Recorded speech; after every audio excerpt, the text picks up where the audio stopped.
এই দেশটার মালিক আমরা, আপনারাও এগিয়ে আসুন, একত্রিত হন, কারণ এখন এটা বাংলাদেশের আসলে সার্বভৌমত্বের প্রশ্নে দাঁড়িয়ে গেছে।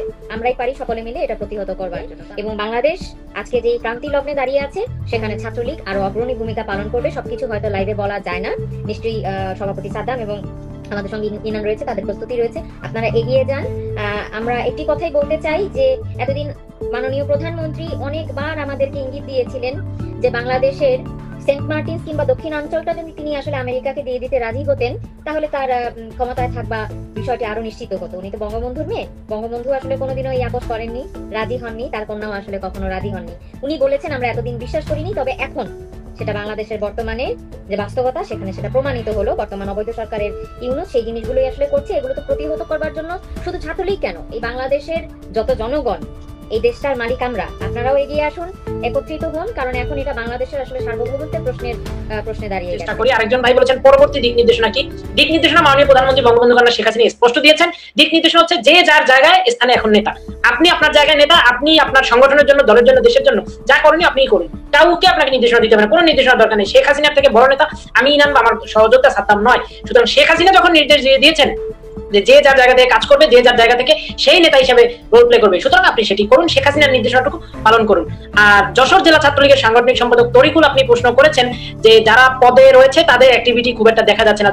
তরিকুল, আপনিও তো যশোর জেলা ছাত্রলীগের খুবই গুরুত্বপূর্ণ সাংগঠনিক সম্পাদকের দায়িত্ব পালন করছেন। তো আপনি ওই যেটি বলবো, নেত্রী যে বলেছেন যে যার জায়গা থেকে কাজ করো, কে সভাপতি কে সেক্রেটারি, এগুলো এই মুহূর্তে বিবেচ্য বিষয় নেই। এই মুহূর্তে বিবেচ্য বিষয় হচ্ছে কাজ করা, তো আপনি সেটি করুন। আরেকটি প্রশ্ন ছিল যে মূল্যায়নের বিষয়। অবশ্যই যারা এই দুঃসময় দলের প্রয়োজনে কাজ করছে, নিজেদের জীবন বিলিয়ে দেওয়ার মতো ঝুঁকি নিয়েও যারা কাজ করছে, তাদেরকে তো অবশ্যই সামনের দিনে এই দল মূল্যায়ন করবে। আওয়ামী লীগ তো তৃণমূলের নেতাকর্মীদের মূল্যায়নের দলই সবসময় ছিল। আর নেত্রকোনা জেলা ছাত্রলীগের সভাপতি শাওন, তাকে মিথ্যা মামলায় কারাগারে রাখা হয়েছে আজকে 7টি মাস ধরে, কারাগারের অন্ধকার প্রকোষ্ঠে।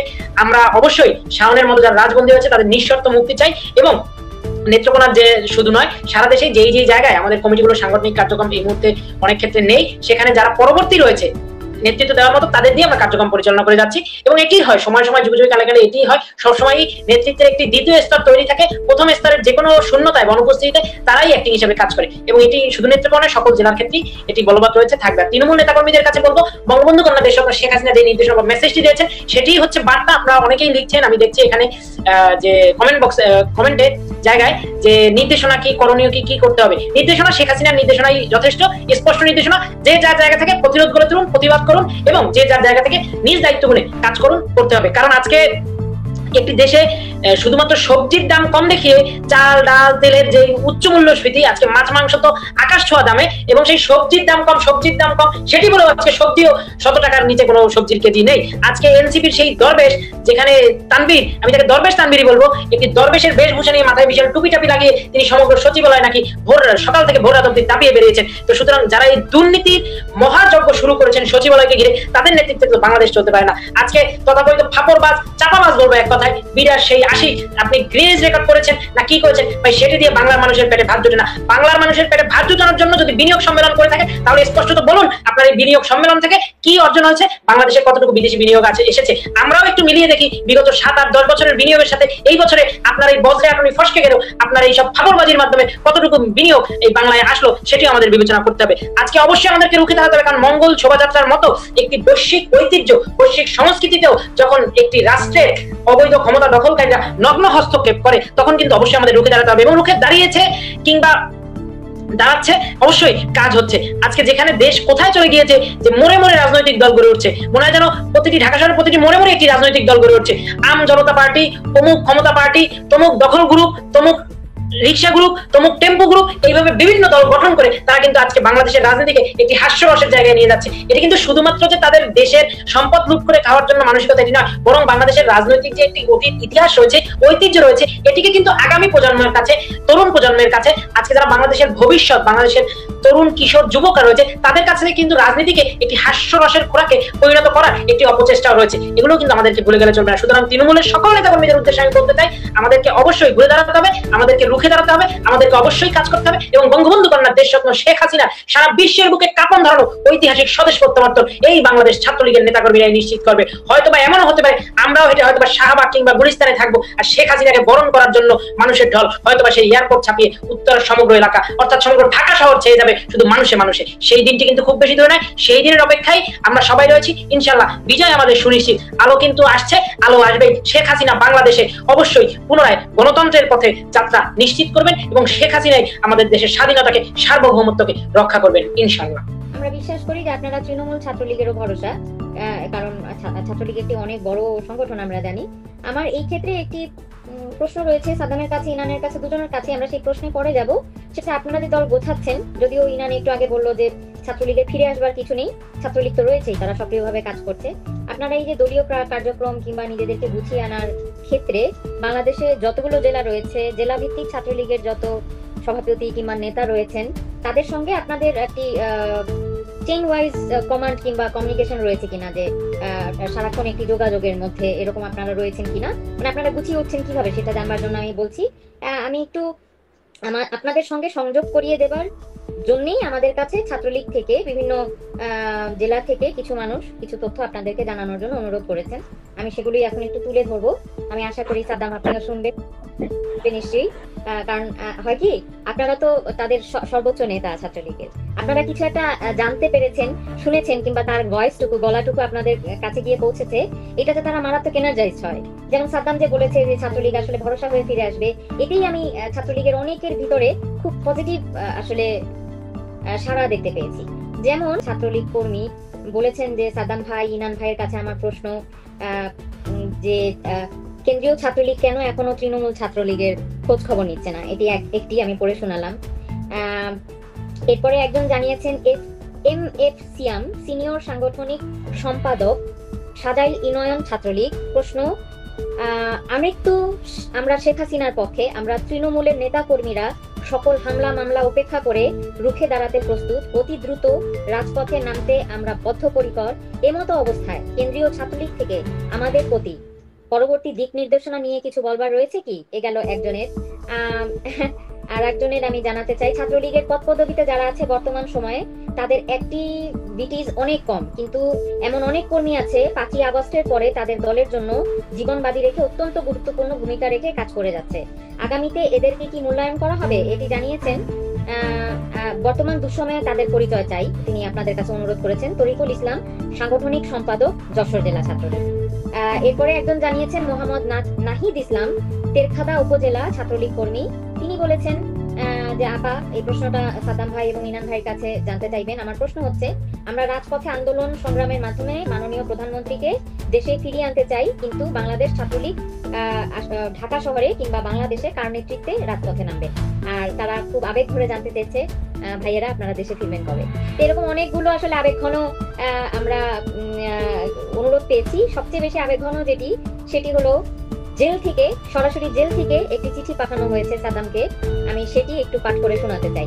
মানে আপনারা কি এটা বুঝতে পারছেন যে সাদ্দামের শুধুমাত্র একটি কথা, যে ভয়ঙ্কর রূপে নয়, ভরসা হয়ে ফিরবে ছাত্রলীগ, কি পরিমাণ ছাত্রলীগের তারা যখন আজকে জেনেছে যে আপনারা লাইভে আসবেন, মনে হয় আমি 100টার উপরে আসলে কল রিসিভ করেছি। সাদ্দাম, আপনার জন্য জেলের থেকে একজন ছাত্রলীগের কর্মী লিখেছে চিঠিটা, যেভাবেই হোক আমার পর্যন্ত এসেছে। বরাবর সভাপতি, সাধারণ সম্পাদক, বাংলাদেশ ছাত্রলীগ। বিষয়, নেত্রকোনা জেলা ছাত্রলীগের কমিটি পুনর্বহাল প্রসঙ্গে আমার সালাম নিবেন। আশা করি আল্লাহ তাআলার রহমতে ভালোই আছেন। আজ 28 তারিখ, 28/25 রোজ রবিবার, 210 দিন আমার কারাবাস।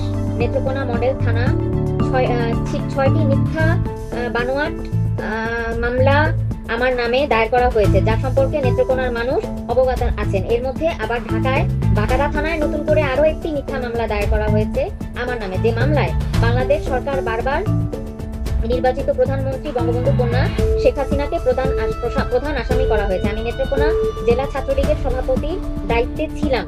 যেহেতু নতুন করে নেত্রকোনা জেলা ছাত্রলীগের কয়েকটি সম্ভব নয়, সেহেতু সদ্য সাবেক কমিটিকে পুনর্বহাল করার জন্য বিশেষভাবে অনুরোধ রইল।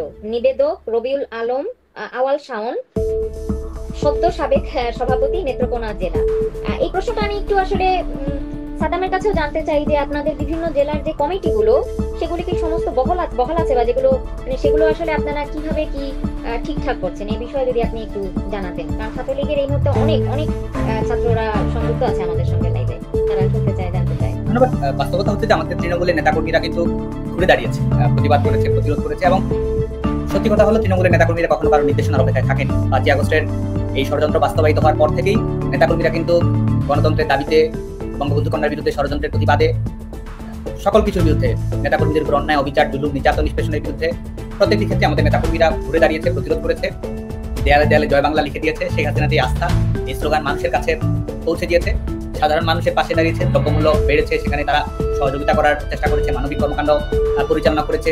এই পরিস্থিতির মধ্যে কুমিল্লা যখন বন্যা দুর্গত পরিস্থিতি তৈরি হলো, সেই সময় ছাত্রলীগের কর্মীরা সহযোগিতার হাত বাড়িয়ে দিয়েছে। আমাদের তৃণমূলের নেতাকর্মীরা অনেক বেশি অ্যাক্টিভ, তারা সত্যিকারের চ্যাম্পিয়ন আমাদের ছাত্রলীগের, একেবারে যারা তৃণমূলের নেতাকর্মীরা। অনেক সময় হয়তো আমরা তাদের মূল্যায়ন করতে পারি না, অনেক সময় হয়তো তাদের আমরা সহযোগিতা করতে পারি না, কিন্তু আমাদের নেতাকর্মীরা সমস্ত প্রতিকূলতা, সমস্ত কিছু বাধা বিপত্তি মোকাবেলা করেই কিন্তু তারা এগিয়ে যাচ্ছে। এবং এই সংগঠনের প্রতি তাদের ভালোবাসা, বঙ্গবন্ধুর প্রতি তাদের ভালোবাসা, বঙ্গবন্ধু কন্যার প্রতি তাদের ভালোবাসা, গণতন্ত্রের জন্য তাদের দরদ, দেশপ্রেম, ছাত্রলীগের নেতাকর্মীদের সাহসী ভূমিকা, ত্যাগী ভূমিকা, তাদের লড়াকু ভূমিকা আমাদের সত্যি এটি আমাদের গণতান্ত্রিক ইতিহাসে অবিস্মরণীয় হয়ে থাকে। এবং আমরা দেখি যে দেখুন আপনি গোটা বাংলাদেশের ছাত্রলীগের নেতাকর্মীদের ঘরবাড়ি ভেঙে ফেলা হয়েছে, সার্টিফিকেট কুড়িয়ে দেওয়া হয়েছে, যেখানে সেখানে হামলা মামলা জুলুম নির্যাতনের শিকার হচ্ছে, প্রাণ কেড়ে নিচ্ছে, কিন্তু তারপরেও ছাত্রলীগের নেতাকর্মীরা কিন্তু সংগঠিত হচ্ছে, মিছিল করছে, প্রতিরোধ গড়ে তোলার চেষ্টা করছে।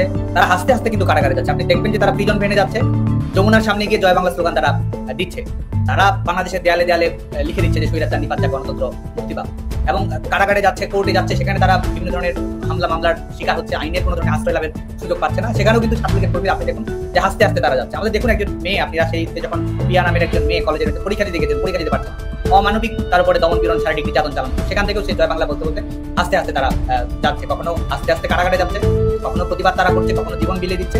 ছাত্রলীগের নেতাকর্মীরা কিন্তু সবসময় তাদের জায়গা থেকে করে যাচ্ছে। আমরা যদি করার চেষ্টা করছি সেটা হচ্ছে আমাদের গোটা বাংলাদেশে আমাদের ছাত্রলীগের নেতাকর্মীরা যারা কাজ করার চেষ্টা করছে, আমরা অবশ্যই তাদেরকে আমাদের জায়গা থেকে আমরা আমাদের মতো করে আমাদের নিজস্ব সাংগঠনিক কর্মপরিকল্পনার আওতায় সেগুলো আমরা যাচাই বাছাই করে দেখছি, এবং অবশ্যই তারা মূল্যায়িত হবে। এবং যারা নেতৃত্ব দিচ্ছে তারাই আগামী দিনে আমাদের সংগঠনের নেতৃত্ব আসবে। যারাই মিছিল মিটিং সংগঠিত করছে, যারাই প্রতিবাদ করছে, যারাই প্রতিরোধ করছে, তারাই বাংলাদেশ ছাত্রলীগের বিভিন্ন পর্যায়ে নেতৃত্বে আসন হবে। এটি ইতিমধ্যেই এটি আমাদের সুস্পষ্টভাবে গ্রহণ করার সিদ্ধান্ত। আর গোটা বাংলাদেশে আমরা বাংলাদেশ ছাত্রলীগের নেতাকর্মীদের সঙ্গে ধারাবাহিকভাবে আমাদের মিটিং চলছে, এবং আমরা আমাদের কোনো গোপন কার্যক্রম নেই। আমাদের কিন্তু এই গোটা রাষ্ট্রযন্ত্রকে ব্যবহার করা হচ্ছে, দমন পীড়ন চালানো হচ্ছে। অতীত আপনারা দেখেছেন যে আমাদের সংগঠনের অভ্যন্তরে থেকে বিভিন্ন ধরনের কি ধরনের অনুপ্রবেশের কর্মকাণ্ড চালিয়েছে, অপরাধমূলক কর্মকাণ্ড চালিয়েছে। আমি ছাত্রদের কাছেই প্রশ্ন করতে চাই যে আমাদের রাজনীতি কি ধরেন ক্লাব ফুটবল, যেটা আপনি আজকে এক ক্লাব করলেন, পরের দিন আরেক ক্লাবে গেলেন, ট্রান্সফার ফি এটা দেখে, সুযোগ সুবিধা দেখে, যখন যেটা দেখবো আপনি ক্লাব পরিবর্তন করে ফেলেন। তো যারা অনুপ্রবেশকারী তারা কিন্তু আজকে সেটাই করছে। তাদের সংগঠনের প্রতি ভালোবাসা, আদর্শিক অঙ্গীকার, মানুষের প্রতি মমত্ব কোনোটি আসলে নেই। তো আমাদের ছাত্রলীগের নেতাকর্মীরা আজকেও এই দমন পীড়ন, নির্যাতন এবং সরকারের তথাকথিত নিষেধাজ্ঞা শুধু, আমাদের কোনো গোপন কার্যক্রম নেই। আমাদের ওপেন কার্যক্রম, এবং আমাদের কমিটি গঠন প্রক্রিয়াও প্রকাশ্যে হবে, এবং আমাদের আন্দোলন সংগ্রামও প্রকাশ্যে হবে। আমরা ঘোষণা দিয়ে বলছি যে আমরা এই দখলদার সরকারের পতন ঘটাবো, এই ফ্যাসিস্ট শাসন ব্যবস্থাকে চূর্ণ বিচূর্ণ করে দিয়ে বাংলাদেশের গণতন্ত্র আমরা ফিরে দেবো। আমাদের দলের সাংগঠনিক লক্ষ্য অগ্রাধিকার সেটি নয়, বাংলাদেশের জনগণের ক্ষমতা আমরা জনগণের কাছে ফিরে দেবো, বাংলাদেশের জনগণের নাগরিক অধিকার আমাদের পুনঃপ্রতিষ্ঠিত করবো, মুক্তিযুদ্ধের অঙ্গীকার আমরা এই কর্মসূচি প্রতিষ্ঠিত করবো। গোটা বাংলাদেশের ছাত্রলীগের নেতাকর্মীদের এটি ওয়াদা, ছাত্রলীগের নেতাকর্মীদের এটি শপথ, এটি যে কোনো মূল্যেই বাংলাদেশ ছাত্রলীগের কর্মীরা বলবে, প্রকাশ্যে আমরা বলবো, এবং আমরা সেটি করবো। এবং সেই ধারাবাহিকতায় আমাদের কর্মকাণ্ড চলছে, এবং কমিটি গঠন প্রক্রিয়া সেটিও আমাদের নিয়মিত কার্যক্রমের অংশ। আমাদের আজকে এই দখলদার সরকার ঘোষণা দিয়ে বেড়াচ্ছে বিভিন্নখানে পুলিশদেরকে ছাত্রলীগের নেতাকর্মীদের তালিকা সংগ্রহ করার প্রয়োজন, আমাদের সব কিছু প্রকাশ হবে। আমাদের সেটি ফেসবুক ওয়েবসাইট যদিও তারা আমাদের, আপনি জানেন যে আমাদের এক ধরনের সাইবার আক্রমণের শিকার হয়েছে, আমাদের ফেসবুক সবকিছু আমাদের প্রকাশ্যে কার্যক্রম চলছে, এবং প্রকাশ্যেই কার্যক্রম চলবে। যত আঘাত করবে ততই আমরা বিশ্বাস করি যে আমরা প্রবল প্রতিরোধে আমরা অবশ্যই করে দাঁড়াবো। এবং যারা আজকে এই ধরনের হুমকি করছে, এটা করছে সেটা করছে, আমরা স্পষ্ট করে বলতে চাই যে আমাদের বাংলাদেশের ভবিষ্যৎ অবশ্যই যারা মুক্তিযুদ্ধের অঙ্গীকারে বিশ্বাস করে, বঙ্গবন্ধুর আদর্শে বিশ্বাস করে, তারাই বাংলাদেশের ভবিষ্যৎ বিনির্মাণ করবে। বঙ্গবন্ধু কন্যার নেতৃত্বে বাংলাদেশের ইতিবাচক রাজনীতি, তারাই বাংলাদেশের ভবিষ্যতে তারা হাল ধরবে।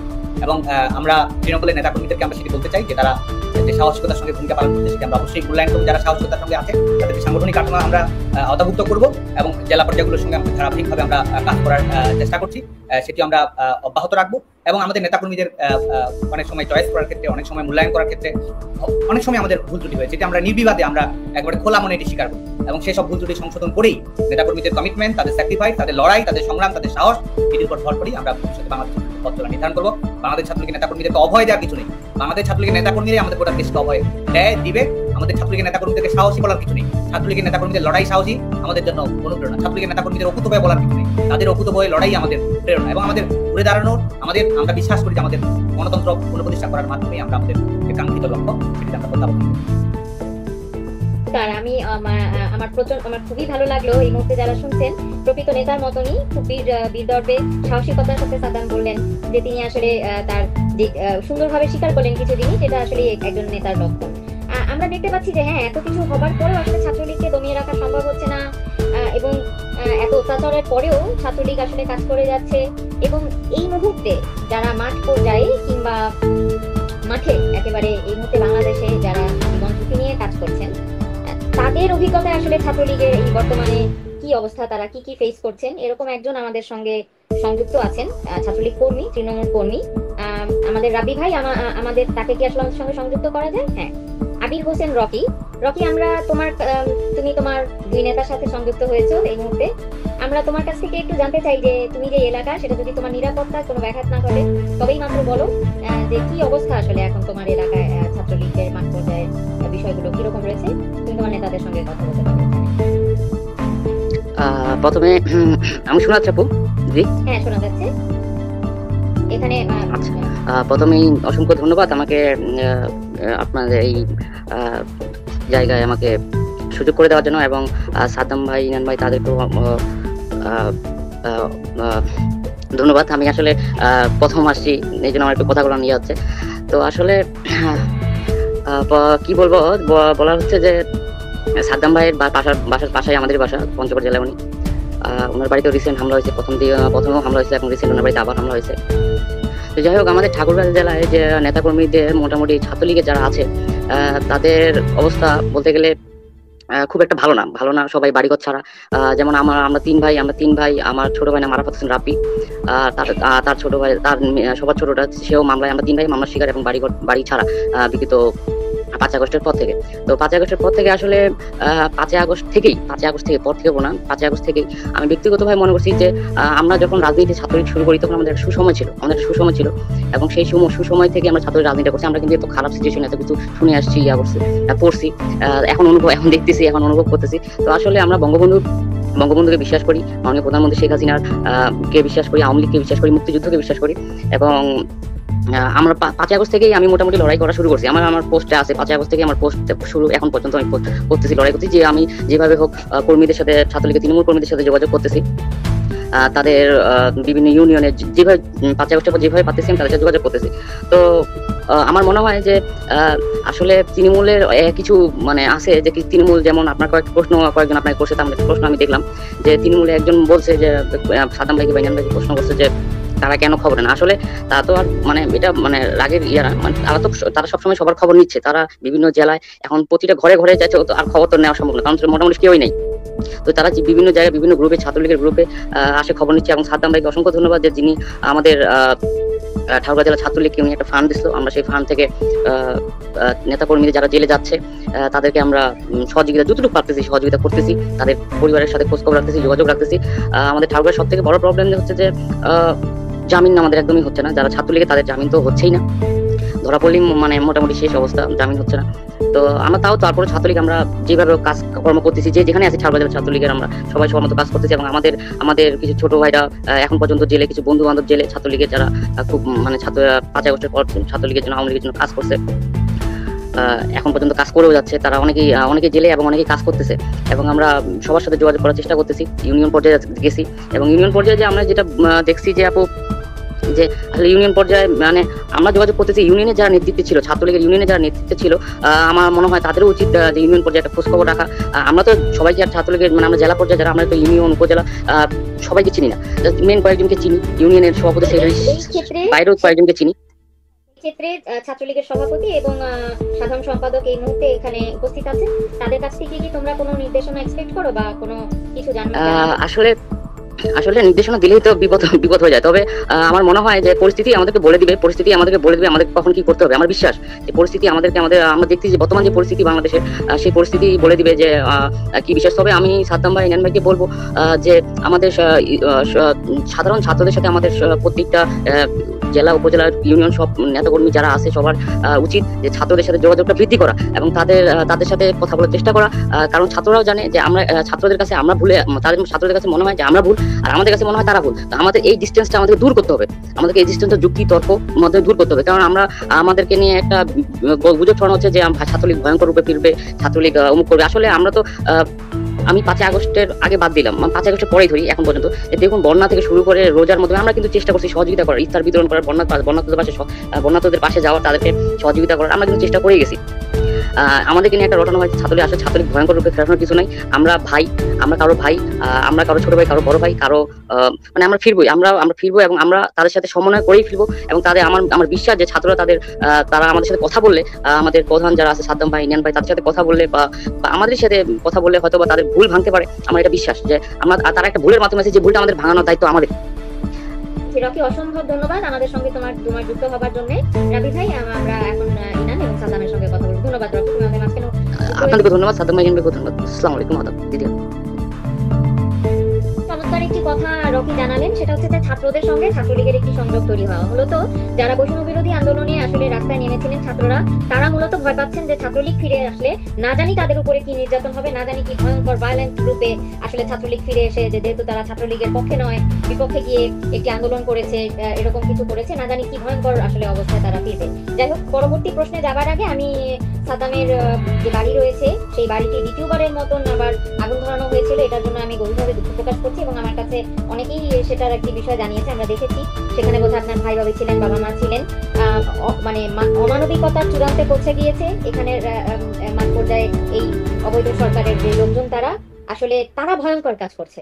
সেই ক্ষেত্রে তারা আবার ন্যারেটিভ ক্রিয়েট করছে যে ছাত্রলীগ না জানি কি ভয়ঙ্কর হয়ে ফিরবে। আমরা সমবেদনা প্রকাশ করছি সাদ্দাম, আপনার পিতা মাতা ভাই বোন যারা রয়েছেন বাংলাদেশে তাদের জন্য। আমি সেই কিনানকে জিজ্ঞাসা করবো যে সেই কিনান যারা বৈষম্য বিরোধী ছাত্র আন্দোলনে রাস্তায় নেমেছিলেন, তারা হয়তো অনেকেই আসলে যদি তাদেরকে আগে বলা হতো যে এটা একটি সরকার পতনের আন্দোলন এবং 1971-এর অস্তিত্ব আসলে থাকবে না, বঙ্গবন্ধুর মুরাল ভেঙে ফেলা হবে এবং বাংলাদেশটি আমরা দেখতে পাচ্ছি একটি মানবিক করিডোর দিয়ে দিয়েছে এই মুহূর্তের যিনি অবৈধ সরকারের প্রধান উপদেষ্টা ইউনূস। আমরা দেখতে পাচ্ছি ভারত পাকিস্তানের মধ্যে একটি যুদ্ধের সম্ভাবনা এবং উনি কিসের ভিত্তিতে জানি না, কিছুদিন আগে উনি বললেন যুদ্ধ প্রস্তুতি নেবে বাংলাদেশ, কার বিরুদ্ধে তাও আমরা জানি না, কে আমাদের শত্রু তাও আমরা জানি না, কিন্তু উনি বললেন যে বিজয় সুনিশ্চিত করতে হবে। এই অদ্ভুত বিষয়টা সম্পর্কে আপনি হয়তো জানেন, আরাকান আর্মি ঢুকে গেছে চিটাগং এর মধ্যে, এরকম কিছু বিষয়। এরকম যদি পরিস্থিতি আসলে বাংলাদেশে তৈরি হয়, যেটা সাদ্দাম একটু আগে বলছিলেন খুব সুনিশ্চিত ভাবে যে এই সরকার বিরুদ্ধে যদি তাদেরকে আন্দোলন করতে হয় ছাত্রলীগ করবে, আপনার কি মনে হয় ছাত্রলীগের কি ভূমিকা থাকবে এবং আসলে হচ্ছে কি? এই যে যুদ্ধ কার সঙ্গে হচ্ছে আমরা জানি না, কিন্তু উনি ঘোষণা দিয়ে ফেললেন যুদ্ধ প্রস্তুতি। এই পুরো বিষয় নিয়ে আপনার রাজনৈতিক চিন্তা কি? জি ধন্যবাদ, খুব সুন্দর একটি বিষয় আপনি উপস্থাপন করেছেন। যেমনটি আমি শুরুতে আমার বক্তব্যে বলছিলাম, যখন আমি কথা বলছিলাম যে দেশের যেই পরিস্থিতি এবং দেশকে যেই ধ্বংসাত্মক রঙ্গলীলা মঞ্চে পরিণত করা হচ্ছে, এর পরিণাম কিন্তু হবে বাংলাদেশ, আফগানিস্তান, পাকিস্তানের মতো ব্যর্থ রাষ্ট্র। বাংলাদেশকে সিরিয়া কিংবা ইরাক কিংবা লিবিয়ার মতো ব্যর্থ রাষ্ট্রে পরিণত করার একটি অপচেষ্টা আমরা দেখতে পাচ্ছি। বাংলাদেশকে আফ্রিকার কিছু একেবারে দুর্ভিক্ষ পীড়িত, যেখানে শান্তিরক্ষী বাহিনী পাঠিয়ে জাতিসংঘকে শান্তি বজায় রাখার চেষ্টা করতে হচ্ছে, এই ধরনের একটি রাষ্ট্রে পরিণত করার ঘৃণ্য অপপ্রয়াস কিন্তু আমরা এই তথাকথিত ইউনূস সরকার থেকে দেখতে পাচ্ছি। তারা আজকে মুখে মুখে মানবিক করিডোর বলে তলে তলে সেখানে যুদ্ধের প্রস্তুতি ক্ষেত্র তৈরি করে দিয়েছে। এই বিষয়টি কিন্তু কোনোভাবেই গ্রহণযোগ্য নয়। কার ম্যান্ডেট নিয়ে উনি, ওনার মতো একজন অবৈধভাবে ক্ষমতা জবরদখলকারী মানুষ আজকে কার ম্যান্ডেট নিয়ে, দেশের কোন রাজনৈতিক ম্যান্ডেট নিয়ে উনি আজকে এই করিডোর নামক খেলায় মেতে উঠলেন এবং বাংলাদেশকে একটি ধ্বংসের পথে পরিচালনা করলেন? সেটির জবাব কিন্তু ওনাকে ইতিহাসের কাঠগড়ায় অবশ্যই দিতে হবে। বাংলাদেশ নামক একটি স্বাধীন, সার্বভৌম, শান্তিপ্রিয়, সুজলা সুফলা, শস্য শ্যামলা, সুন্দর সুশৃঙ্খল রাষ্ট্রকে কিভাবে একটি ধ্বংসাত্মক, কিভাবে একটি আস্তাকুলের রাষ্ট্রে পরিণত করার চেষ্টায় উনি লিপ্ত হয়েছেন, এর জবাব কিন্তু ওনাকে ইতিহাসের কাঠগড়ায় দিতে হবে। আজকে দেখুন দেশকে কোন ভয়াবহ পরিস্থিতির দিকে নিয়ে যাচ্ছে। উনি তো ঠিকই বলেছেন, উনি তো যুদ্ধের জন্য প্রস্তুতি নিয়েছেন, উনি তো যুদ্ধের জন্য প্রস্তুত, কারণ উনি জানে যে ৭১-এ সেই মহান স্বাধীনতা যুদ্ধের সময় ওই পাকিস্তানি হানাদাররা এবং তাদের দাবিদাররা রাজাকার আল বদর আল শামসাও এদেশে যুদ্ধ করেছিল, তারাই বরং যুদ্ধ শুরু করে পরবর্তীতে পরাজিত হয়েছিল। এবং এবারের যুদ্ধটাও যারা শুরু করেছে স্বাধীনতার সপক্ষ শক্তির বিরুদ্ধে, এবারের যুদ্ধটা যারা শুরু করেছে মুক্তিযুদ্ধকে নিশ্চিহ্ন করে দেওয়ার লক্ষ্যে, এবারের যুদ্ধটা যারা শুরু করেছে, আপনি যেমনটি বলছিলেন যে বঙ্গবন্ধুর মুরাল ভাঙাটাই যেন একমাত্র উদ্দেশ্য ছিল, এই উদ্দেশ্যে যারা যুদ্ধ শুরু করেছে তাদের যুদ্ধের প্রস্তুতি যতই বেশি থাকুক, এই বাংলার মানুষকে সাথে নিয়ে মুক্তিযুদ্ধের সপক্ষ শক্তি তাদেরকে এই যুদ্ধে অবশ্যই পরাজিত করবে। সেটা যেই যুদ্ধই বলেন, আপনি মেধার যুদ্ধ বলেন, অনলাইন যুদ্ধ বলেন, অফলাইন যুদ্ধ বলেন, রাজপথের যুদ্ধ বলেন, অথবা সেটা যে ধরনের যুদ্ধ হোক। ৭১ সালেও ওই পৃথিবীর অন্যতম পরাশক্তি হয়েও পাকিস্তান আমাদেরকে দাবিয়ে রাখতে পারেনি। আর এখনো বলছি, ইউনূস যতই চেষ্টা করুক, যতই পুলিশকে মেরে, হাজার হাজার পুলিশকে মেরে, থানা পুড়িয়ে, পুলিশের অস্ত্র লুট করে, দেশের কারাগারগুলোকে ভেঙে চুরে কারাগার থেকে জঙ্গিদের ভেঙে যেতে সাহায্য করে, অস্ত্র লুট করে, যতই এদেশে মবের রাজনীতি, যতই এদেশে অস্ত্রের রাজনীতি, যতই এদেশে সন্ত্রাসের রাজনীতি, যতই এদেশে জঙ্গিবাদের রাজনীতি প্রতিষ্ঠা করুক না কেন, এর ২০ দাঁত আমরা ভেঙে দেবই। আজকে দেখেন কোথায় পরিবেশ চলে গিয়েছে, যে জাহাঙ্গীরনগর বিশ্ববিদ্যালয় ছাত্রলীগের সাংগঠনিক সম্পাদক ছিল আমাদের শামীম মোল্লা, সেই শামীম মোল্লাকে পিটিয়ে মারা হয়েছে তার শিক্ষা প্রতিষ্ঠানে। ৪ ঘন্টা ধরে টানা নির্যাতন করে আমাদের ভাই শামীম মোল্লাকে পাশবিকভাবে, অমানবিকভাবে হত্যা করা হয়েছে। আজকে যখন জাহাঙ্গীরনগর বিশ্ববিদ্যালয় দেখতে পাই যে তথাকথিত আন্দোলনকারীদের দাবির মুখে ২৫৯ জন ছাত্রলীগের নিরীহ কর্মীকে বহিষ্কার করা, সেখানে হৃদয় রক্তক্ষরণ হয়, আমরা ভাবি যে পৃথিবীর ইতিহাসে এই ধরনের মানবাধিকারের লঙ্ঘনের কোনো সুনির্দিষ্ট ঘটনা রয়েছে কিনা। সেটি আসলেই অবাক করে যে শামীম মোল্লা মৃত ব্র্যাকেটে বহিষ্কারের তালিকায় ১ নম্বরে। আপনি ভাবতে পারেন কতটা জঘন্য, কতটা ঘৃণ্যতম একটি রাষ্ট্র ব্যবস্থা আমাদের দেশকে ছেড়ে দিয়েছে এই অবৈধ ইউনূস সরকার। আজকে আপনি একবার চিন্তা করে দেখুন, আজকে স্বাধীনতার সপক্ষ শক্তি নিয়ে যেই অভিনেতা অভিনেত্রীরা কথা বলছেন, তাদের বিরুদ্ধে একের পর এক মামলা হচ্ছে। আজকে সুবর্ণা মোস্তফা, দেশ বরেণ্য, শুধু বলবো না বিশ্ব বরেণ্য একজন অভিনয় শিল্পী বাংলাদেশে, তাকে আজকে হত্যা মামলায় ফাঁসানোর চেষ্টা করা হচ্ছে, হত্যা মামলা তাদের বিরুদ্ধে দেওয়া হচ্ছে। সেই টিপকাণ্ডের ঘটনা আমরা সবাই জানি। একজন নারীর স্বাধীনতায় বাধা প্রদানকারী, একজন নারীর সুষ্ঠু সুন্দর সাবলীল চলাফেরায় বাধা প্রদানকারী সেই ঘটনাকে আজকে কিভাবে অভিনেতা অভিনেত্রীদের বিরুদ্ধে ব্যবহৃত করা হচ্ছে আমরা দেখতে পাচ্ছি। আজকে কি সুন্দরভাবে মেটিকুলাস ডিজাইনের অংশ হিসেবে আমাদের বাংলাদেশের ক্রিকেটের হোম অফ গ্রাউন্ড পিসিবি, সেই পিসিবি থেকে কিভাবে শত শত কোটি টাকা লোপাট করা হচ্ছে, এবং সেটিকে কিন্তু খুব অকপটেই ওই দুর্নীতিবাজ উপদেষ্টা এবং তার দুর্নীতিবাজ ক্রিকেট বোর্ডের সভাপতি বলছেন যে এক ব্যাংক থেকে টাকা সরিয়ে আমরা অন্য ব্যাংকে রাখছি। কি সেলুকাস, কি বিচিত্র, কি সুন্দর যুক্তি তাদের। আজকে যেখানে দেখেন একজন এই অবৈধ উপদেষ্টা হয়ে তার বাবার লাইসেন্স কাণ্ডকে তিনি কিভাবে বৈধতা দেওয়ার চেষ্টা করছেন আমরা কিন্তু দেখতে পাচ্ছি। আজকে একজন মানুষকে প্রশ্ন করার কারণে তিনজন সাংবাদিকের চাকরি চলে গেল। ফ্রিডম অফ প্রেস, সংবাদপত্রের স্বাধীনতা, বাক স্বাধীনতা, কিসের স্বাধীনতা, কোথায় স্বাধীনতা আমি জানতে চাই। আপনিও তো একজন সংবাদকর্মী, আপনি বলুন আজকে কোথায় সেই স্বাধীনতা। আজকে এটির এইরকম নজির পৃথিবীর। তাদের দিক থেকে বলা হয়েছে যে প্রশ্নের নামে শয়তানি সাংবাদিকতা নাকি বাংলাদেশে শুরু হয়েছে। সেই জায়গায় আমি একটু বলতে চাই, তাহলে আওয়ামী লীগকে কেন ফ্যাসিস্ট বলা হয়? তাহলে আওয়ামী লীগ আমলে এরকম করে চাকরি চলে যাওয়ার ঘটনা আমরা শুনিনি। এই আমলের কোনো সাংবাদিক প্রশ্ন করলেই সেটাকে বলা হচ্ছে প্রশ্নের নামে শয়তানি সাংবাদিকতা। মানে এটা আমি আসলে বুঝলাম না, আসলেই বুঝলাম না। এটাকে ফ্যাসিজম বলে না যে সাথে সাথে একটি টিভি চ্যানেল বন্ধ হয়ে যাওয়া এবং চাকরি চলে যাওয়া, কোনো বাকি ধরনের স্বাধীনতা নেই এই মুহূর্তে। এই বিষয়টা নিয়ে আমি একটু সাদ্দামের কাছে প্রশ্ন করতে চাই যে সাদ্দাম, আমি আজকে খুব মুগ্ধ হয়েছি আপনার একটি কথা, আপনি খুব সুন্দরভাবে কিছু জিনিস বললেন, আমি আসলেই মুগ্ধ হয়েছি। আপনি যেটা বললেন যে আসলে কিছু ভুল ত্রুটি সেটা মেনে নেওয়ার মধ্যে লজ্জার কিছু নেই। মানে এটা খুব এটা সবাই পারে না, মানে বলে না যে ক্ষমা সকলে করতে পারে না, ভুল সকলে স্বীকার করতে পারে না, এর জন্য যথেষ্ট বড় মনের হতে হয়, জ্ঞান বুদ্ধি থাকতে হয়। আমার খুব ভালো লেগেছে আপনি এই কথাটি বলেছেন। ইনান যেটা বলছিল, এবং আমি যে প্রশ্নটা ইনানকে করেছিলাম, একটি যুদ্ধাপর অবস্থার মধ্যে বাংলাদেশকে নিয়ে যাচ্ছে বর্তমান অবৈধ সরকার। ওনাদের কোনো ম্যান্ডেট নেই, ওনারা গণনির্বাচিত নন, জননির্বাচিত নন, ওনাদের কোনো ম্যান্ডেট নেই যে ওনারা কাউকে মানবিক করিডোর দিবেন, কারণ এটা সংসদ থেকে পাশ হতে হয়। সংসদ থেকে কেন? আপামার এমনকি বিরোধী দলের মানুষরাও আসলে জনগণের কথাই নিয়ে আসে সংসদে। এটা বাংলাদেশটার আমাদের সংবিধানে বলা আছে বাংলাদেশের মালিক আসলে আমরা জনগণ, সুতরাং উনি এটা করতে পারেন না, কিন্তু উনি মানবিক করিডোর দিয়ে দিয়েছে। আমরা বাংলাদেশের দক্ষিণাঞ্চলে অনেক রকমের অ্যাক্টিভিটি দেখছি, আমরা মাননীয় প্রধানমন্ত্রী অনেকবার আমাদেরকে বলেছে, তখন সাধারণ মানুষ বোঝেনি যে এখানে একটি খ্রিস্টান রাষ্ট্র হওয়ার ষড়যন্ত্র হচ্ছে। এখন বাংলাদেশে যদি উনি সত্যি এরকম একটি যুদ্ধাবস্থার মধ্যে আসলে ছেড়ে দেয়, যেটা ইনান বলছিল 52-তে 71-এ ছাত্রলীগ কেবলমাত্র তখনই ভয়ঙ্কর হয় যখন বাংলাদেশ সার্বভৌমত্বের প্রশ্নে আসলে সার্বভৌমত্ব চলে যাওয়ার প্রশ্নের সম্মুখীন যখন হয়। এরকম পরিস্থিতি যদি আসলেই তৈরি হয়, ছাত্রলীগের জন্য আপনার কি বলবার থাকবে, এবং ছাত্রলীগের নেতা হিসাবে আসলে আপনি কি মনে করেন ছাত্রলীগের এখানে ভূমিকা কি থাকবে? ধন্যবাদ। এই আলোচনায় আসি, আমি আগের প্রসঙ্গ ধরে একটু বলি। প্রথম হচ্ছে যে ভয়, এই যে নিজেদের ভয়, এটা কি শিক্ষার্থীদের ভয় হিসেবে চালিয়ে দেওয়া হচ্ছে? ভয়টি আসলে কিসের, যে কি হবে না হবে? আজকে আমি তো মনে করি বরং বাংলাদেশের শিক্ষার্থীরা কি চায়, শিক্ষার্থীরা ক্যাম্পাসে একটা ভালো পরিবেশ চায়, ভালো মতো লেখাপড়া করতে চায়, ভালো লেখাপড়া করার পরিবেশ চায়, লেখাপড়া শেষ করে সরকারি বেসরকারি চাকরি গবেষণা নিজের মতো যেন বেছে নেওয়ার সুযোগটি থাকে। এবং ছাত্র রাজনীতি নেতিবাচক দিকের কারণে স্বাভাবিক শিক্ষা গঠন প্রক্রিয়া যেন ব্যাহত না হয়, এটা কিন্তু বাংলাদেশ স্টুডেন্টদের চাওয়া। তো আজকে যারা এই ভয়ের একটা ইকোসিস্টেম নিজেরা চালু করেছে, অথচ সেই ভয়ের বার্তাবাহক হিসেবে ছাত্রলীগকে দেখানোর চেষ্টা করছে, আমার কাছে যেটা মনে হয় ভয়টা আসলে শিক্ষার্থীদের না। ভয়টা শিক্ষার্থীদের কেন থাকবে? কারণ শিক্ষার্থীরা স্থিতিশীলতা চায়, শিক্ষার্থীরা একটা গণতান্ত্রিক ব্যবস্থা দেখতে চায়, শিক্ষার্থীরা বাংলাদেশ আওয়ামী লীগ, বাংলাদেশ ছাত্রলীগের অর্জনগুলোর ব্যাপারে শিক্ষার্থীদের একাগ্রতা আছে, শিক্ষার্থীদের অনুরাগ আছে। এবং ভয়টা কাদের আসলে? ভয়টা যদি বলি, যারা আজকে এই 4,000 টাকার টিউশনি থেকে এখন 4 কোটি টাকার গাড়িতে চড়ছে, ভয়টা আসলে তার ইনসিকিউরিটি।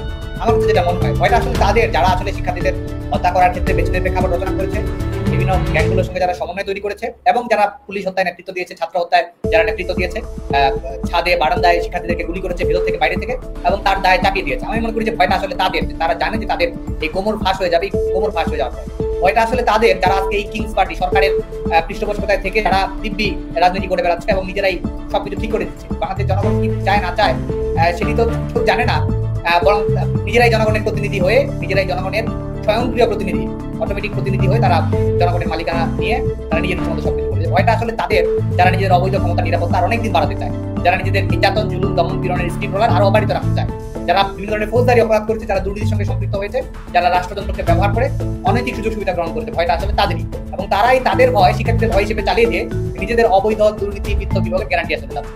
আর সরকারের কাছে সরকার যদি 3 জন প্রশ্ন করলেই তারা হচ্ছে যে চাকরি বাতিল করে দেয়, চাকরি বাতিল কি? চাকরি বাতিল তো ছোটখাটো বিষয়। আজকে বাংলাদেশে 90% মিডিয়ায় যারা সম্পাদকীয় পদে পরিবর্তন হয়ে গেছে স্বয়ংক্রিয়ভাবে, কোনো পদে কেউ নাই। বিভিন্ন সাংবাদিক যারা ছিল তাদেরকে কিভাবে চাকরিচ্যুত করা হয়েছে, হাউসগুলোতে কিভাবে আক্রমণ করা হয়েছে। সরকারকে আসলে আগে বলা হতো যে বিজিবি নিয়ে নানা ধরনের সমালোচনা করা হতো, একটা বিজিবি, আজকে বাংলাদেশের প্রত্যেকটা টিভি চ্যানেল বিজিবিতে পরিণত হয়েছে।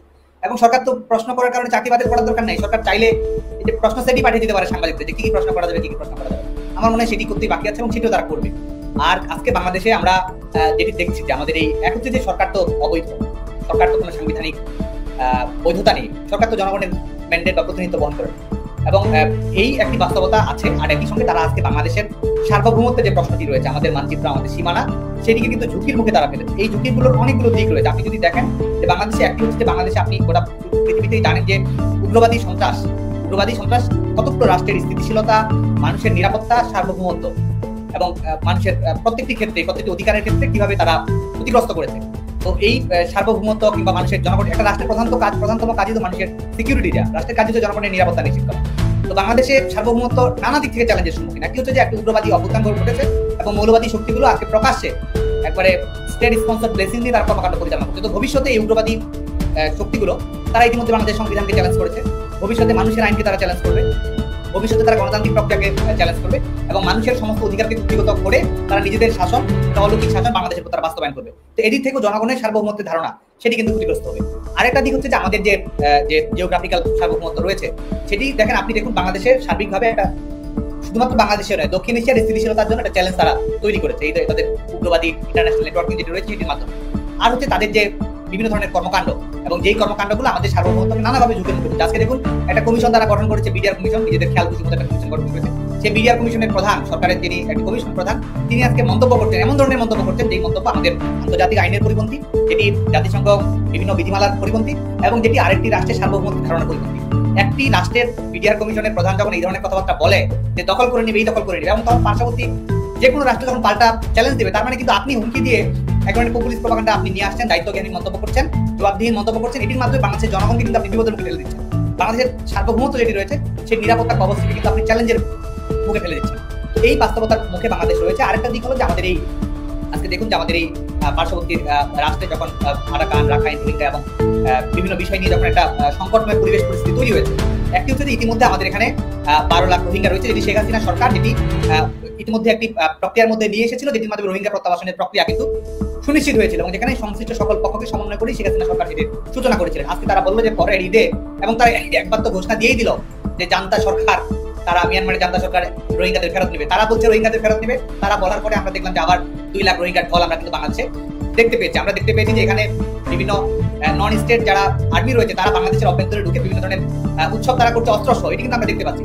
এবং মানবিক করিডোর, এবং তারা এটির নাম দিয়েছে মানবিক করিডোর, এবং এটির মাধ্যমে আপনি দেখুন যে একটি যুদ্ধবিধ্বস্ত অঞ্চল, যে যুদ্ধবিধ্বস্ত অঞ্চলের 80 থেকে 90% একটি বিদ্রোহী গোষ্ঠীর নিয়ন্ত্রণের মধ্যে রয়েছে, যেমন যেখানে সেখানে এবং রোহিঙ্গা সমস্যার সমাধান তারা করবে, অথচ তারা এই রোহিঙ্গা, আপনি জানেন যে মিয়ানমারের অভ্যন্তরীণ বিশেষ করে রাখাইন স্টেটে তাদের নিজেদের মধ্যকার রাখাইন এবং আমাদের রোহিঙ্গাদের মধ্যে, এখানকার রোহিঙ্গাদের মধ্যে কি ধরনের অভ্যন্তরীণ বিষয় রয়েছে। তো সেটি এমন একটি বাস্তবতা তৈরি করছে যে বাস্তবতার মাধ্যমে রোহিঙ্গাদের ভবিষ্যতে আরো বেশি বাংলাদেশে চলে আসার একটা ঝুঁকি যেমন তৈরি হয়েছে, একই সঙ্গে এই যে যুদ্ধ আরাকানে চলমান রয়েছে, সেই যুদ্ধ বাংলাদেশের সীমান্তে এসে যাওয়ার ঝুঁকি, এবং যেটির নমুনা কিন্তু আমরা ইতিমধ্যেই দেখতে পাচ্ছি, এবং নানা পক্ষের সঙ্গে কিন্তু বাংলাদেশ জড়িয়ে যাচ্ছে। একটি হচ্ছে যে আরাকান আর্মি, আরেকটি হচ্ছে যেখানকার রোহিঙ্গাদের বিভিন্ন গোষ্ঠী যারা রয়েছে, এবং একই সঙ্গে আমাদের বিভিন্ন আন্তর্জাতিক পরাশক্তি রয়েছে যা মিয়ানমারের স্বাধীনতা, সার্বভৌমত্ব এবং অর্থনৈতিক উন্নয়নের সঙ্গে সম্পর্কিত রয়েছে। এবং আপনি যখন এই ঝুঁকিগুলো নিবেন এবং যেটি এক ধরনের সার্বভৌমত্বকে প্রশ্নের মুখে ফেলবে, তখন কিন্তু আমাদের নিজস্ব যে অভ্যন্তরীণ সার্বভৌমত্ব রয়েছে সেই সার্বভৌমত্ব কিন্তু ঝুঁকির মুখে পড়ে যাবে। তো সে কারণে বাংলাদেশের জনগণের সার্বভৌমত্ব নিয়ে একটি ছিনিমিনি খেলা হচ্ছে, এবং আমরা মনে করি যে এই করিডোরগুলো ওপেন করে দেওয়ার মাধ্যমে বাংলাদেশকে যুদ্ধের ঝুঁকি, বাংলাদেশের সার্বভৌমত্ব নিয়ে ঝুঁকি, এবং চট্টগ্রাম বন্দরকে ইতিমধ্যে আপনারা দেখেছেন যে বিদেশি কোম্পানিগুলো হাতে তুলে দেওয়ার জন্য কি ধরনের ব্যবস্থা ইতিমধ্যে গ্রহণ করা হচ্ছে। কোনো ধরনের জবাবদিহিতা, কোনো ধরনের নিয়ম কানুন, কোনো ধরনের দায়বদ্ধতা ছাড়াই কিন্তু এগুলো সম্পন্ন করা হচ্ছে। আমরা অবশ্যই এক ধরনের বিশ্বায়নে বিশ্বাস করি, আমরা অবশ্যই এক ধরনের রুল বেস সোসাইটিতে আমরা বিশ্বাস করি, যেটি আন্তর্জাতিক বিধি ব্যবস্থার আলোকে বাংলাদেশ যে কোনো সিদ্ধান্ত গ্রহণ করতে পারে সার্বভৌমত্ব সিদ্ধান্তকে অক্ষুণ্ণ রেখে। তো যারা আজকে করছে তাদের সেই ম্যান্ডেটও নেই, এবং তারা করছে নিজেদের ক্ষমতা টেকসই রাখার জন্য, তারা নিজেদের ক্ষমতার নিরাপত্তা রক্ষা করার জন্য বাংলাদেশের জনগণকে ঝুঁকির মুখে ফেলছে। বিভিন্ন কমিশনের নেতৃত্বে নিয়ে আসছে, বিদেশি নাগরিকদের তারা বাংলাদেশের বিভিন্ন কমিশনের প্রধান বানাচ্ছে, যারা এই দেশের ভোটারও না, যারা এই দেশের নাগরিকও না। সময় হলে ট্রিলিয়ন মিলিয়ন ডলার নিয়ে তারা কিন্তু যার যার দেশে ফিরে যাবে, বাংলাদেশের জনগণকে তারা কিন্তু ঠিকই ঝুঁকির মুখে ফেলে যাবে। গ্রামীণ ব্যাংকের বিজনেস তারা বাড়িয়ে দিচ্ছে, একটা অবৈধ সরকারের উপদেষ্টা তিনি নিজে থেকেই বিজনেসের প্রস্তাব দিচ্ছেন, স্টারলিংকের সঙ্গে গ্রামীণ ফোনের কি ধরনের বিজনেস হতে পারে সেটি নিয়ে তারা কথা বলছে। একটা ক্ষমতায় আছে, কনফ্লিক্ট অফ ইন্টারেস্টের কোনো ধরনের বালাই নেই। নিজেরা গ্রামীণ বিশ্ববিদ্যালয়কে অনুমোদন দিচ্ছে, ডিজিটাল ব্যাংকিংকে অনুমোদন দিচ্ছে, নিজের টাকা নিজে তারা মাফ করে দিচ্ছে। এবং আপনি আরো অবাক করার বিষয়, সরকারের শেয়ার, জনগণের স্টেক, গ্রামীণ ব্যাংকে যেটি জনগণের স্টেক ছিল সেটি ক্রমান্বয়ে কমিয়ে নিয়ে আসে নিজেরাই ঘোষণা দিয়ে। পৃথিবীর ইতিহাসে এই ধরনের নির্লজ্জ কর্মকাণ্ড বৈধ কোনো সরকার প্রধানই করেছে বলে আমার কাছে মনে হয় না। স্বাভাবিকভাবে আমরা মনে করি যে এই বাংলাদেশের জনগণকে আজকে একটা যুদ্ধ বাস্তবতার মুখোমুখি করা হচ্ছে, বাংলাদেশের অভ্যন্তরীণ নিরাপত্তা স্থিতিশীলতাকে সংকটের মুখে ফেলা হচ্ছে, বাংলাদেশের উগ্রবাদী তাণ্ডব পুরোদস্তুর হয়ে বাস্তবায়নের মধ্য দিয়ে যাচ্ছে, এবং বাংলাদেশের সার্বভৌমত্বকে একটি চ্যালেঞ্জের মুখে ফেলে দেওয়া হয়েছে। এখন যদি আসলে একে প্রতিরোধ করতে কিংবা দেশকে রক্ষা করবার জন্য ছাত্রলীগকে রাজপথে নামতে হয়, আপনারা প্রস্তুত রয়েছেন? দেখুন, অবশ্যই, কারণ আমরা মনে করি যে আমরা বাংলাদেশে অবশ্যই আমরা গণতান্ত্রিক রাষ্ট্র ব্যবস্থা চাই, বাংলাদেশে আমরা ন্যায় বিচার দেখতে চাই, বাংলাদেশে আমরা অধিকার ভিত্তিক রাষ্ট্র ব্যবস্থা চাই। বাংলাদেশে আমরা রাজনৈতিক কর্মী, আমরা সবসময় সরকারি দল, বিরোধী দল, যে কোনো দলই থাকতে পারি, কিন্তু আমরা দৃঢ়তার সঙ্গে যেটি বিশ্বাস করি যে বাংলাদেশের স্বাধীনতা, সার্বভৌমত্ব, এগুলোর সঙ্গে কোনোভাবে আপোষ করার সুযোগ আমাদের নেই। এবং বাংলাদেশ ছাত্রলীগের কর্মীরা নিজেদের সমস্ত চাওয়া পাওয়া সবকিছু ভুলে গিয়ে আমাদের স্বাধীনতা, সার্বভৌমত্ব অক্ষুণ্ণ রাখার জন্য, জনগণকে নিরাপত্তা নিশ্চিত করার জন্য অবশ্যই তারা সংগ্রাম করবে। এবং আমরা বাংলাদেশে যেটি বলি না কেন, আমরা বাংলাদেশে গণতান্ত্রিক রূপান্তর চাই, বাংলাদেশে আমরা আরো ইতিবাচক একটি পরিবেশ চাই, বাংলাদেশে আমরা একটা পার্মানেন্ট স্থিতিশীলতা চাই, বাংলাদেশে একটা জনগণের ক্ষমতায়ন চাই। সমস্ত কিছু শর্ত হচ্ছে বাংলাদেশে গণতন্ত্র প্রতিষ্ঠা করতে হবে। সমস্ত কিছুর একেবারে প্রাথমিক বিষয় হচ্ছে এই দখলদার সরকারের বিদায় নিতে হবে, ফ্যাসিস্ট সরকারের বিদায় নিতে হবে, এই অগণতান্ত্রিক শক্তির বিদায় নিতে হবে। এই অগণতান্ত্রিক শক্তিকে যদি আমরা বিদায় না করতে পারি, তাহলে বাংলাদেশের গণতন্ত্র আমরা প্রত্যাবর্তন করতে পারবো না, আমাদের গণতান্ত্রিক রূপান্তরও আমাদের সম্ভব হবে না, এবং আমাদের সার্বভৌমত্ব ক্রমাগতভাবে ঝুঁকির মুখে পড়ে যাবে। যে কারণে আজকে এই দখলদার সরকারের বিদায় নিতে হবে, শুধুমাত্র ছাত্রলীগ, আওয়ামী লীগের চাওয়া, 14 দলের চাওয়া, শুধুমাত্র সেটা নয়। আমরা মনে করি যে আজকে বাংলাদেশ যে ধরনের একটা ক্রান্তিকালে এসে পৌঁছেছে, আমাদের সকল জনগণের প্রয়োজনে, সকল জনগণের নিরাপত্তা, স্থিতিশীলতা এবং বাংলাদেশের জনগণের সার্বভৌমত্ব এবং গণতান্ত্রিক রূপান্তর, সকল কিছু ন্যূনতম শর্ত হচ্ছে এই দখলদার সরকারের বিদায় নিষিদ্ধ করতে হবে। যে কারণে এই দখলদার সরকারের বিরুদ্ধে আমরা যদি আমাদের বৃহত্তর গণতান্ত্রিক ঐক্য তুলতে হবে, এবং এটি আমরা যত দ্রুত করে তুলতে পারবো, ততই আমাদের সার্বভৌমত্ব, আমাদের স্বাধীনতা, আমাদের গণতন্ত্র আমরা নিরাপদ রাখতে পারবো। আমি চেষ্টা করেছি মানে ছাত্রলীগ আরো সংগঠিত হোক, আপনাদেরকে একটু সংযোগ ঘটিয়ে দেওয়ার জন্য আজকে। কারণ যেটা হয় যে ধরেন আপনার কাজ পর্যন্ত একটি কথা তারা বলতে পেরেছে, এখন দেখা যাবে যে মানে এত তারা উদ্দীপিত, নিজ উদ্যোগে, নিজ উদ্দীপনায় তারা আরো দৌড়ে দৌড়ে কাজ করতে পারবে। আপনি এটা নিশ্চয়ই বুঝতেই পারেন, তারা আপনার ফ্যান আসলে সেই অর্থে। আমার খুব ভালো লাগলো। লাইভ আমরা একদম শেষ পর্যায়ে চলে এসেছি। আমি ইনানের কাছে লাস্ট একটু জানতে চাইবো, তারপরে সাদ্দামকে দিয়ে আমরা লাইভটি শেষ করব। সেটা হচ্ছে, ইনান, ছাত্রলীগের তৃণমূল কর্মী যারা রয়েছে তাদের উদ্দেশ্যে আপনার কি বলবার আছে? খুব অল্প পরিসরে আপনি একটু বলুন, তাদের উদ্দেশ্যে আপনি নেতা হিসেবে কি বলতে চান, কি বার্তা রয়েছে আপনার? ধন্যবাদ। আপনি এখানে 4টি প্রশ্ন রেখেছিলেন, সেগুলো আসলে উত্তর দেওয়া হয়নি 4 জন কর্মীর মাধ্যমে। গোপালগঞ্জের রানা এখানে বলেছেন তার খোঁজ খবর নেওয়া হচ্ছে। রানা, আপনার কোনো সমস্যা থাকলে এই অনুষ্ঠানের মাধ্যমে জানাতে চাই, আপনি গোপালগঞ্জ জেলা ছাত্রলীগের সভাপতি নিউটন বা ওখানে পিয়াল আছে, আমির হামজা আছে, আরো অনেকে কাজ করছে, তাদের সাথে যোগাযোগ করবেন। যদি আপনার এই সমস্যার সমাধান না পান, আমরা চেষ্টা করবো।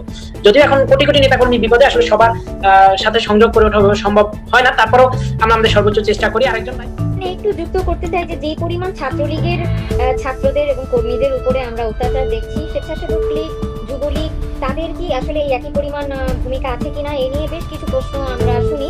আমি আসলে সেটা নিয়ে আমি কোনো মতামত দিতে চাই না। প্রধানের কাছে যাওয়ার আগে ইনান, আপনাকে লাস্ট এই প্রশ্নটা একটু করবো, ছোট্ট করে উত্তর দিবেন। আপনি কি আমার প্রশ্নটা শুনতে পেয়েছেন ইনান? জি, আমি শুনতে পেয়েছি, আপনাকে ধন্যবাদ। দেখুন, আসলে তো জি, আমি আপনার কথা শুনতে পেয়েছি। দেখুন, আসলে তো বাংলাদেশের সকল গণতান্ত্রিক আন্দোলনে, বাংলাদেশের মানুষের ভোট বাতের অধিকার আদায়ের আন্দোলন বলুন, বাংলাদেশের মানুষের জীবন রক্ষার আন্দোলন বলুন, বাংলাদেশের মানুষের স্বাধীনতার আন্দোলন বলুন, সকল ক্ষেত্রেই কিন্তু ছাত্রলীগই নেতৃত্ব দিয়েছে। এটি আসলে অস্বীকার করার সুযোগ নেই। আমি আমার জায়গা থেকে বলতে চাই, আমাদের যুবলীগের ভাইরা, স্বেচ্ছাসেবক লীগের ভাইরা, ওনারা ওনাদের মতো করে চেষ্টা করছেন, কিন্তু বয়স, তারুণ্যের টকবগে রক্তে একটি আলাদা আবেদন থাকবেই। এক্ষেত্রে ছাত্রলীগের অনেকেই কথাটি বলতে শুনি যে অমুকে নামতেছে না কেন, তমুকে আসতেছে না কেন, সমুকে এটা করতেছে না কেন, এই মন্ত্রী খোঁজ নিল না, ওই এমপি খবর নিল না। আরে ভাই, যুগে যুগে কালে কালে এরকমই হয়েছে। ছাত্রলীগ সবসময়ই একমাত্র বঙ্গবন্ধু যতদিন বেঁচেছেন, বঙ্গবন্ধুর আদেশ নির্দেশ পালন করেছে, তার নেতৃত্বে চলেছে, এবং বঙ্গবন্ধু পরবর্তী সময় শেখ হাসিনার নেতৃত্বে চলছে। ছাত্রলীগকে কখনোই যে কেউ খুব টেনে ধরেছে, কেউ খুব সহযোগিতা করেছে এমনটি নয়। ছাত্রলীগ সবসময় অবাগা, হতবাগা, গরিব, মেহনতি, কৃষকের, মজদুরের ছেলেদের, মেধাবী ছাত্রদের সংগঠন হিসেবে এই দেশমাতৃকার তরে কাজ করেছে, এবং আমাদেরকে সেটি বজায় রাখতে হবে। এবং পাশাপাশি আমি বলতে চাই, আপনারাও নিজ নিজ এলাকায় যারা আমাদের সিনিয়র সংগঠনের নেতৃবৃন্দ রয়েছে, তাদের সাথে যোগাযোগ করে তাদেরকে নিয়ে কিভাবে যুগপৎ আন্দোলন করা যায় এই লক্ষ্যে কাজ করবেন। আমরা অবশ্যই আমাদের জায়গা থেকে কেন্দ্রীয়ভাবে সেই চেষ্টা অব্যাহত রাখছি। চমৎকার চমৎকার। আজকের লাইভে আপনাদের দুজনের কথায় আমি আসলে অনুপ্রাণিত হয়ে যাচ্ছি। লাইভটি আমরা এখন শেষ করব। শেষ করবার আগে সভাপতি সাদ্দাম, আপনার কাছে আমি জানতে চাই, বা আপনি আপনার তৃণমূল কর্মীদের জন্য কি বার্তা দিতে চান বা কি বলতে চান আমাদের এই প্রোগ্রামের মাধ্যমে বলুন। ধন্যবাদ। আজকে আমরা বাংলাদেশ ছাত্রলীগের সমস্ত স্তরের নেতা কর্মীদের আহ্বান জানাই যে আমাদের যে ঐক্যবদ্ধ সংগ্রাম গণতন্ত্রের জন্য, মানবাধিকার প্রতিষ্ঠার জন্য, বঙ্গবন্ধু কন্যা দেশস্বপ্ন শেখ হাসিনার ভিশন এবং মিশন বাস্তবায়ন করার জন্য সেই লক্ষ্য উদ্যোগকে আমাদের ঐক্যবদ্ধভাবে কাজ করতে হবে। সাধারণ শিক্ষার্থীদের সঙ্গে সংযোগ আমাদের বৃদ্ধি করতে হবে। নিজেদের মধ্যকার সংবেদনশীলতা, সাধারণ শিক্ষার্থীদের সঙ্গে সংযোগ, প্রত্যেকটি ক্ষেত্রেই আমাদের সৃজনশীলতার প্রমাণ রাখতে হবে।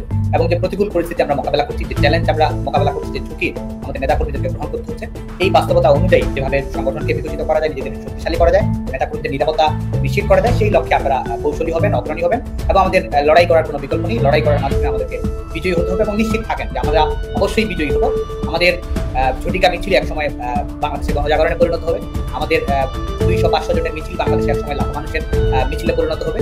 আমাদের স্লোগান একসময় গোটা বাংলাদেশের রণধ্বনিতে পরিণত হবে এবং বাংলাদেশ ছাত্রলীগের নেতৃত্ব দেবে সেই যুগপৎ আন্দোলন সংগ্রামে। এবং বাংলাদেশ ছাত্রলীগের কর্মী যারা রয়েছে, আমরা দেশ গড়ার রাজনীতি করেছি, বঙ্গবন্ধু কন্যার নেতৃত্বে ইতিবাচক ছাত্র রাজনীতি করার চেষ্টা করেছি, শিক্ষার্থীদের প্রত্যাশা অনুযায়ী যতদূর সম্ভব আমরা কাজ করার চেষ্টা করেছি। আমরা ভুল ত্রুটি থেকে আমরা শিক্ষা গ্রহণ করবো। একই সঙ্গে আমরা ঐতিহ্য এবং আধুনিকতার মেলবন্ধনের মাধ্যমে বাংলাদেশ ছাত্রলীগকে আমরা আমাদের গণতান্ত্রিক আন্দোলনের এই ধাপে আমরা সাফল্যের সঙ্গে যেন আমরা পার হতে পারি, গণতন্ত্র পুনরুদ্ধার করতে পারি, মানুষের অধিকার প্রতিষ্ঠা করতে পারি, সেই লক্ষ্যে সবাইকে আহ্বান করার জন্য, সবাইকে পদক্ষেপ গ্রহণ করার জন্য আমরা আহ্বান জানাবো। এবং বাংলাদেশ ছাত্রলীগ সেটি নিশ্চিতভাবে করবে। বাংলাদেশ ছাত্রলীগ যদি একটি নতুন দেশের জন্ম দিতে পারে, বাংলাদেশ ছাত্রলীগ যদি গণহত্যার মুখোমুখি দাঁড়িয়ে, পরাজিত অপশক্তিদের ষড়যন্ত্রের বিরুদ্ধে দাঁড়িয়ে, শক্তিশালী সেনাবাহিনীর বিরুদ্ধে লড়াই করে, সংগ্রাম করে নতুন একটা দেশের যদি আমরা জন্ম দিতে পারি, তাহলে একটা তথাকথিত সরকার, একটা স্বঘোষিত সরকার, একটা এনজিওগ্রাম সরকার, একটা বেসরকারি সরকার, এই একটা দাবেদার সরকারকে আমরা কেন আমরা বিদায় করতাম? এবং এই বিদায় করার প্রয়োজন বাংলাদেশের মানুষের অধিকার প্রতিষ্ঠা করার জন্য, গণতন্ত্র প্রতিষ্ঠা করার জন্য। এবং এই দখলদার ফ্যাসিস্ট সরকারের অবশ্যই পতন নিশ্চিত করে বাংলাদেশের জনগণের ক্ষমতা নিশ্চিত করতে হবে, মুসলিমদের অধিকার প্রতিষ্ঠিত করতে হবে।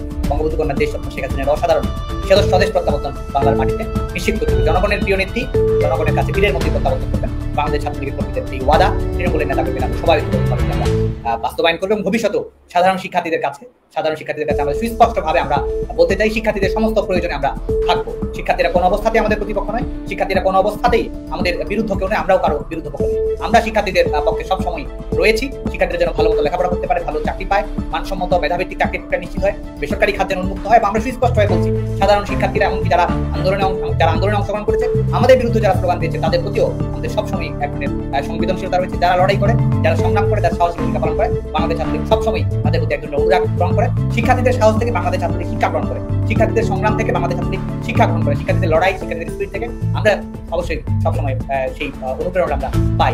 ভবিষ্যতে বাংলাদেশ ছাত্রলীগ সমস্ত শিক্ষার্থীদের পাশে, দলমত বিশেষ সকল সাধারণ শিক্ষার্থীর পাশে আমরা থাকবো, বন্ধু হয়েই থাকবো। এবং যারা বিভিন্ন ধরনের ফৌজদারি অপরাধ করেছে, যারা এই বাংলাদেশের শিক্ষার্থীদের হত্যা করার ক্ষেত্রে যারা মেটিকুলার ডিজাইনের অংশীদার যারা হয়েছে, যারা বিচার প্রক্রিয়াকে নস্যাৎ করে দিয়েছে, যারা আমাদের মুক্তিযুদ্ধ বঙ্গবন্ধু বিভিন্ন ধরনের আক্রমণ চালিয়েছে, বিভিন্ন ধরনের তাণ্ডব চালিয়েছে, সাধারণ মানুষের জীবন যারা কেড়ে নিয়েছে, তাদের বিরুদ্ধে বাংলাদেশ ছাত্রলীগ অবশ্যই আইনগতভাবে ন্যায় বিচার নিশ্চিত করার জন্য কাজ করবে। আপনারা বাংলাদেশ ছাত্রলীগের কর্মীরা লড়াই এগিয়ে যান। আপনারাই সত্যিকারের চ্যাম্পিয়ন, আপনারাই সত্যিকারের প্রমিথিউস, আপনারাই সত্যিকারের দিন বদলের নায়ক। ছাত্রলীগের নেতাকর্মীরাই বাংলাদেশ। সাদ্দাম চমৎকার বলেছেন। দুর্দিনেই আসলে প্রকৃত বন্ধু বোঝা যায়, দুর্দিনেই আসলে তৃণমূল কর্মীদের পাশে নেতারা থাকেন, তারাই আসলে প্রকৃত নেতা। সাদ্দাম ইনান কিন্তু আসলে জানতেন না আজকে যে আমাদের সাথে এখানে ছাত্রলীগের কেউ একজন সংযুক্ত হবেন। তারা খুব সুন্দরভাবেই তৃণমূলের সঙ্গে আজকে কানেক্টেড হয়েছেন, মনোযোগ দিয়ে কথাগুলো শুনেছেন। আমি আবারও বলছি, তারা সত্যিই জানতেন না, কিন্তু আপনারা নিশ্চয়ই দেখতে পেয়েছেন যে তারা কত চমৎকারভাবে রেসপন্সিভ এবং সুন্দর করে সঙ্গে সঙ্গে নোট করে নিয়ে ইনান সেগুলোর উত্তর দিল, সাদ্দাম সেগুলোর উত্তর দিল। আপনারা নিশ্চয়ই তৃণমূলের যারা ছাত্রলীগের যারা আমাদের মাধ্যমে তাদের সাথে সংযুক্ত হওয়ার চেষ্টা করেছেন, আশা করি আপনারা সেটা বুঝতে পেরেছেন।